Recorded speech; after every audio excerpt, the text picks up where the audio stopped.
m'appelle William Emmanuel, j'ai démarré dans la vie comme journaliste politique et ensuite je suis devenu journaliste financier. Depuis plus de 15 ans maintenant, je suis conseiller pour des entreprises sur des questions de stratégie et de finance.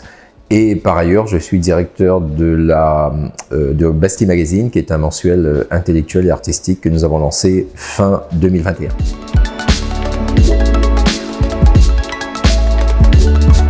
Étant un lecteur de longue date du New Yorker, de Harper's Magazine et d'un certain nombre de publications américaines, plutôt intello, j'ai voulu faire une sorte de version française de ces magazines américains, en particulier du New Yorker, en donnant la parole essentiellement à des écrivains et à des artistes. Donc nous voulons proposer un journal qui offre aux lecteurs une vision du monde fournie par des artistes et des écrivains.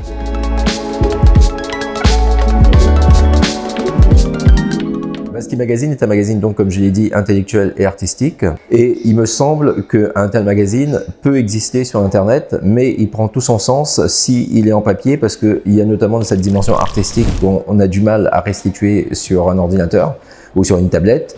Et d'autre part, nous souhaitons, comme il y a cette dimension, de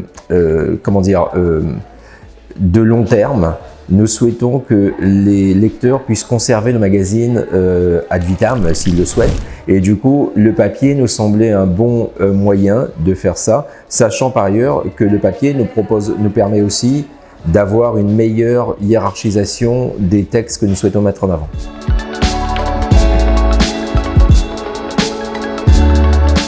L'imprimerie a été inventée par Gutenberg il y a quelques siècles déjà, et à chaque révolution technologique, on a pensé que le papier allait disparaître. Donc quand la radio est arrivée, on s'est dit les gens ne vont plus lire les journaux. Quand la télévision est arrivée, on a dit les gens ne vont plus lire les journaux. En fait, les gens vont continuer à s'intéresser au papier, mais ça sera certainement différent. Par exemple, ça dépendra des temporalités. Je pense que les quotidiens papier vont plus ou moins disparaître, parce que les gens vont lire ces informations un peu immédiates sur des tablettes ou sur des ordinateurs ou sur des téléphones. La même chose probablement pour les hebdomadaires, sauf s'ils ont une identité très forte.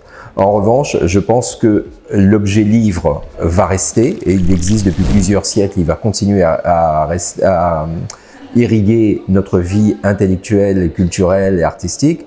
Et je pense que à côté des livres, il y aura des magazines à forte identité qui continueront d'exister, parce qu'il y a un public peut-être minoritaire, mais qui s'intéresse à une vision, disons, un peu élégante des choses. Et je suis désolé de le dire, mais sur le digital, on ne voit pas très bien ça, parce qu'on n'a pas la hiérarchisation que peut offrir un magazine papier, par exemple, et on n'a pas la sensation esthétique qu'on peut avoir quand on feuillette un très beau magazine. Donc pour toutes ces raisons, je pense que certaines publications papier vont disparaître, mais je pense que le livre va demeurer, et entre les deux, il y aura certainement des magazines à très forte identité qui vont rester. Et j'espère que Bastille en fera partie.